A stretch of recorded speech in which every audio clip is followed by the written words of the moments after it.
하나님의 말씀은 마태복음 18장 19절에서 20절입니다. 옆에 분과 한번 인사하시겠습니다.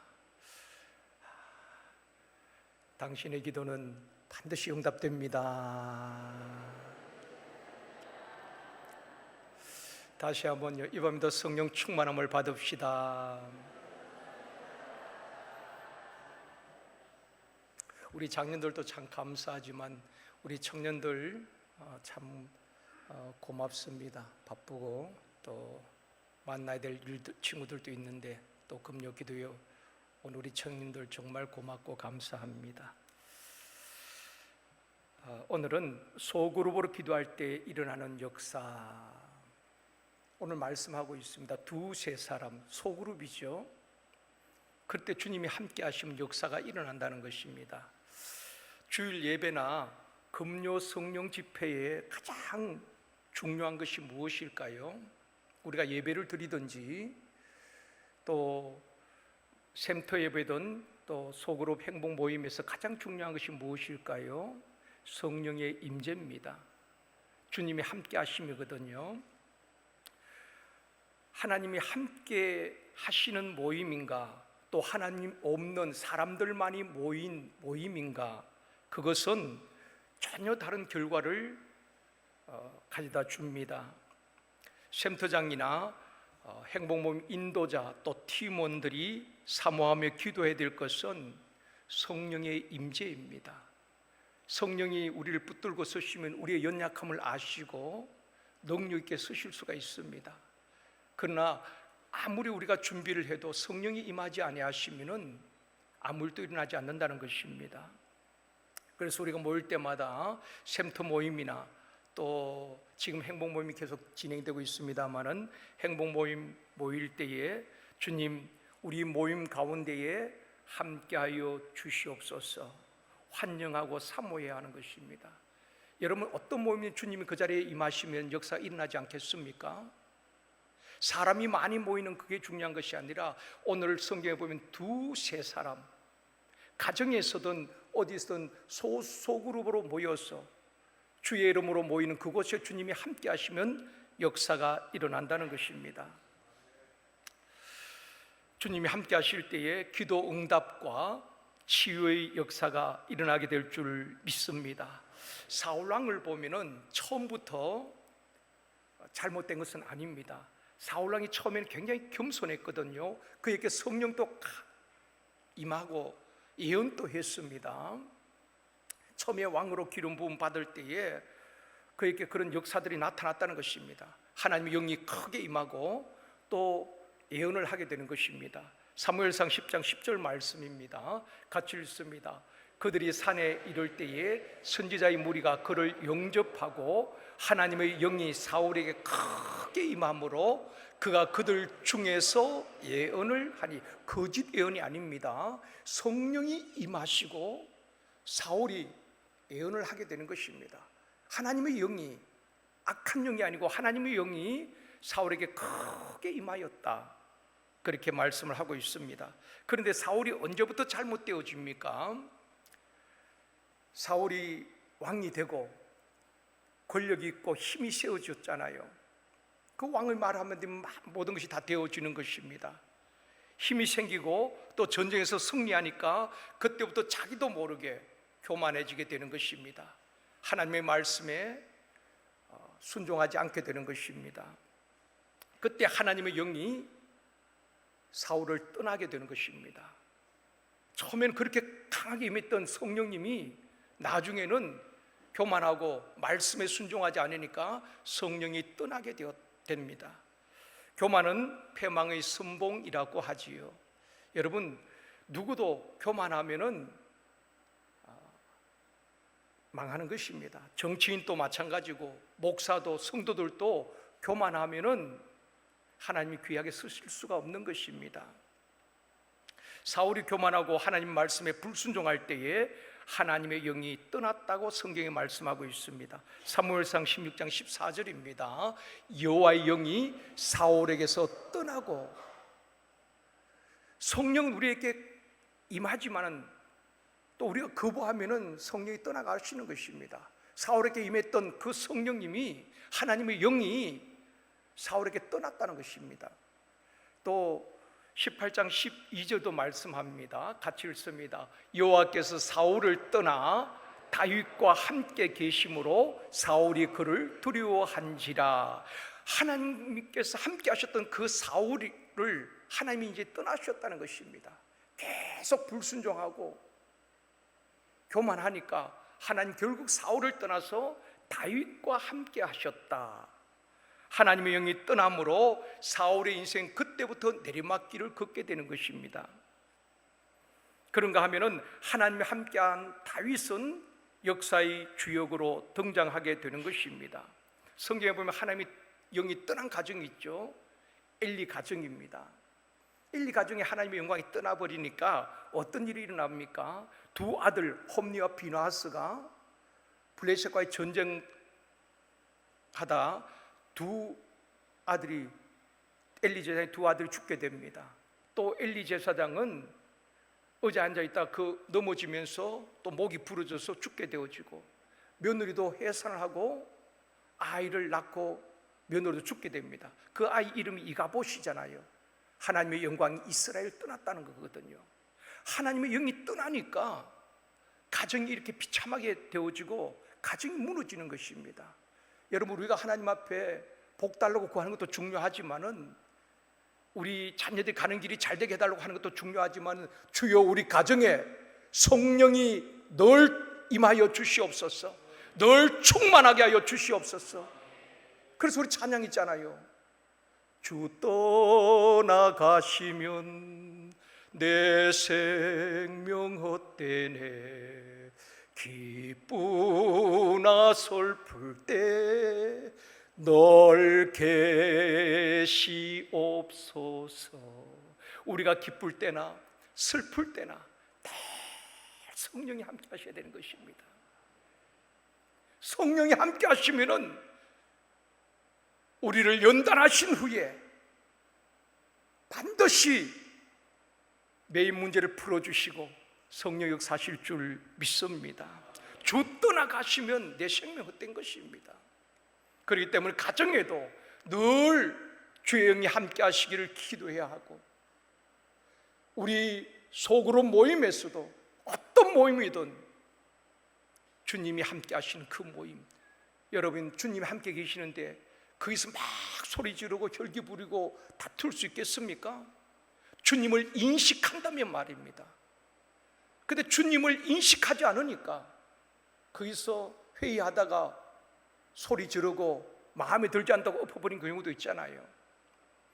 여러분, 요셉은 늘 하나님 앞에서 살았잖아요. 하나님 영이 시대는 보이지 않지만은 엄밀한 가운데서도 내가 하나님 앞에 어찌 큰 죄를 범할 수 있겠는가, 코람되어 신앙으로 살았다는 것입니다. 늘 하나님의 임재, 어떤 모임이든 하나님이 함께 하신 그것의 역사가 일어나는 것입니다. 사람의 숫자보다 더 중요한 것은 오늘 말씀하잖아요. 두세 사람, 사람이 볼 때 하찮아 보이고 그 두세 사람이 무엇을 할 수 있겠느냐 생각되어지지만, 그곳에 주님이 함께 하시면 놀라운 역사들이 일어난다는 것입니다. 그곳에서부터 부흥의 역사가 일어나는 것입니다.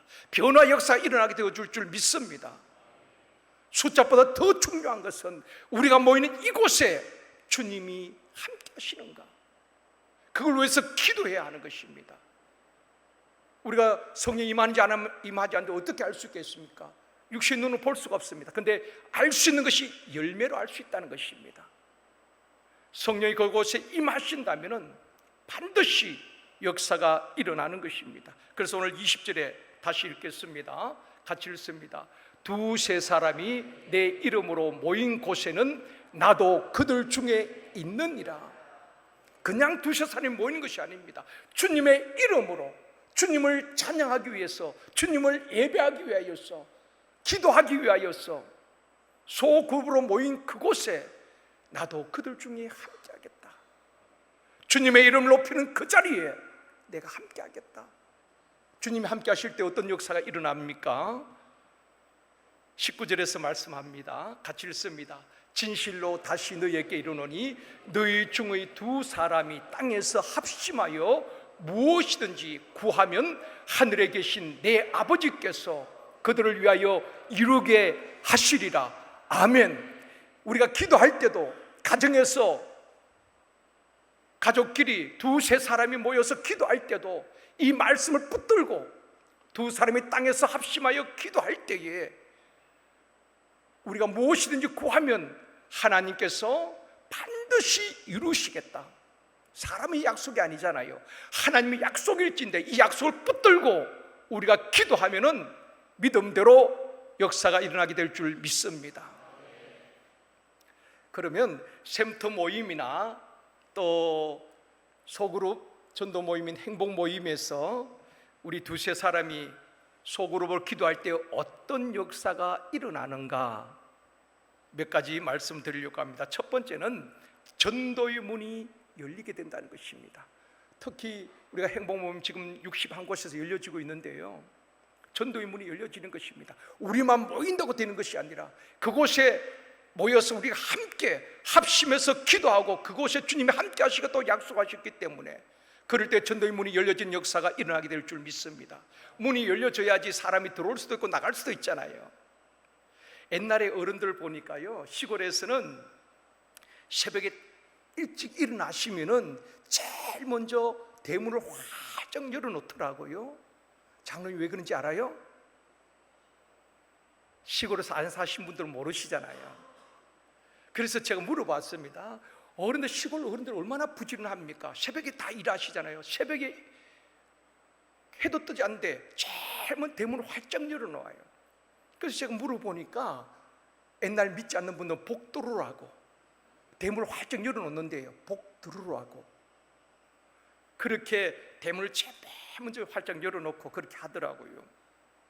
여러분, 지금 바울이 감옥에 gat혀서 골로새 교회 성도들에게 기도 부탁을 합니다. 무슨 기도 부탁을 합니까? 빨리 이 감옥에서 석방되어서 내가 마음껏 복음을 전할 수 있도록 나를 위해서 기도해달라, 그런 부탁하지 않습니다.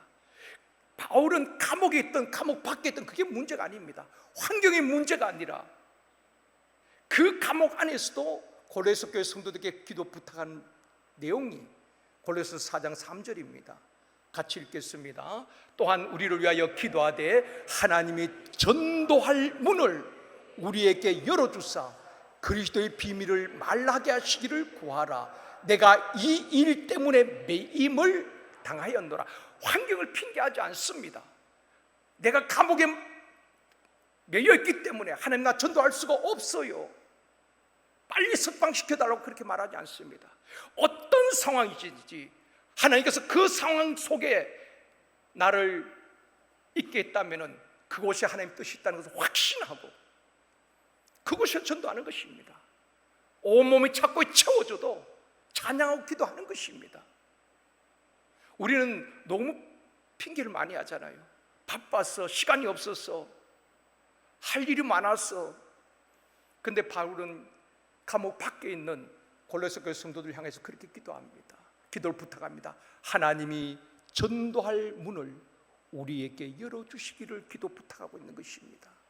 또 그들도 기도했겠지만 바울은 늘 사역지마다 기도하고 그럴 때마다 하나님께서 전도의 문을 열어주셨고 예비된 영혼을 만나게 해주셨다는 것입니다.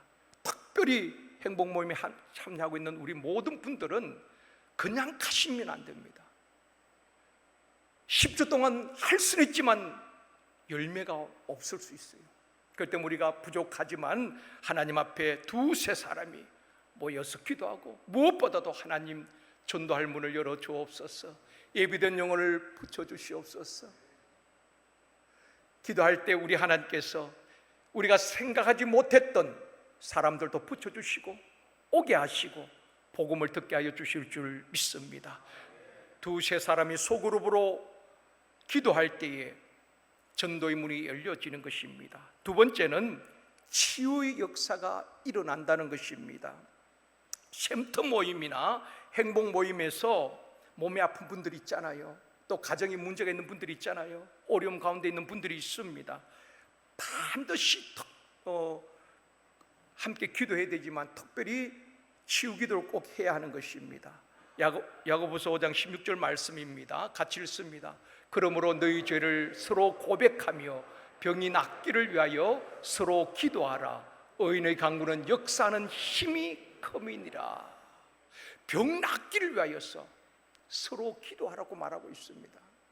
가정에서도, 샘터 모임에서도, 행복 모임에서도 우리가 병 낫기를 위하여서 기도할 때에 믿음으로 기도하면은 주님이 고치시고 치유하여 주실 줄 믿습니다.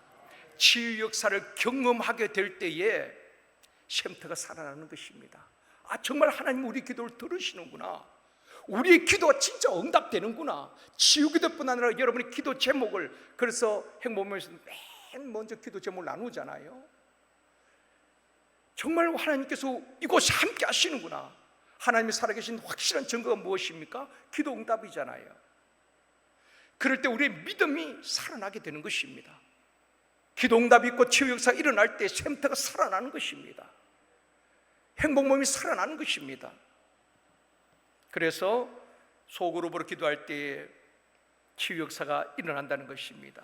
세 번째는 성령 충만함을 경험하게 되는 것입니다. 사도행전 4장 31절입니다. 같이 읽습니다. 빌기를 다하며 모인 곳이 진동하더니 무리가 다 성령이 충만하여 담대히 하나님의 말씀을 전하니라. 2장에서 이미 성령을 받았잖아요. 그런데 그들이 다시 모여서 기도하는데 모인 곳이 막 진동이 일어납니다. 그리고 다 성령의 충만함을 받게 되는 것입니다. 여러분, 전에 은사를 받았고 성령 다 받았지만은 그 은사가 오늘까지 유지가 됩니까? 10년 전에 받았던 은혜가 지금까지 유지가 됩니까? 오늘에 필요한 은혜, 오늘에 흡족한 은혜를 받아야 하는 것입니다. 그래서 초대교회 성도들도 다시 모여서 기도할 때에 다 성령 충만을 받고 담대히 말씀을 전하였다, 그렇게 말씀을 하고 있습니다. 샘터 가족들이 오지 않을 수도 있잖아요. 기다리고 있는데 오지 않을 때 낙심이 됩니다. 또 행복 모임에서 베스트가 오지 않을 때에 낙심이 되기도 합니다. 그럴 때 절대로 우리는 안 되는 모양이다, 패배감에 헤어지면 안 됩니다. 그럴 때일수록 두 사람이 모였던, 세 사람이 모였던 합심해서 기도하는 것입니다. 강력하게 기도하고 성령으로 충만할 때에, 그리고 그 자리에 있나야 되는 것입니다. 우리가 먼저 성령 충만함을 경험해야 하는 것입니다. 두세 사람이 합심하여 간절히 기도할 때에 성령으로 충만케 되어지는 역사가 있게 될 줄 믿습니다. 네 번째는 초대교회 같은 부흥의 역사가 일어난다는 것입니다. 소그룹으로 우리가 기도할 때에 초대교회 같은 그런 부흥의 역사가 일어나는데 사도행전 2장 47절입니다. 같이요.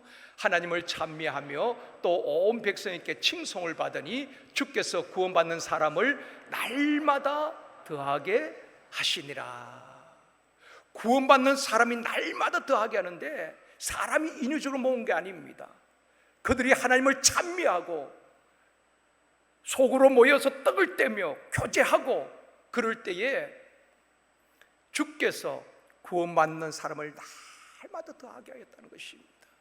여러분, 부흥은 우리 힘으로만 되는 것이 아니라 하나님이 하셔야 되는 줄 믿습니다. 우리는 하나님을 속으로 모여서 하나님을 찬양하고 기도할 때에 이런 초대교회 같은 주께서 구원받는 사람을 날마다 더하는 은혜가 있게 될 줄 믿습니다. 사랑하는 성도 여러분, 우리가 개인 기도도 회복되어야 하지만은 특별히 소그룹 두세 사람이 모여서 샘터 모임이든지 행복 모임에서 소그룹 기도가 회복되어지기를 원합니다. 교사들이 모일 때마다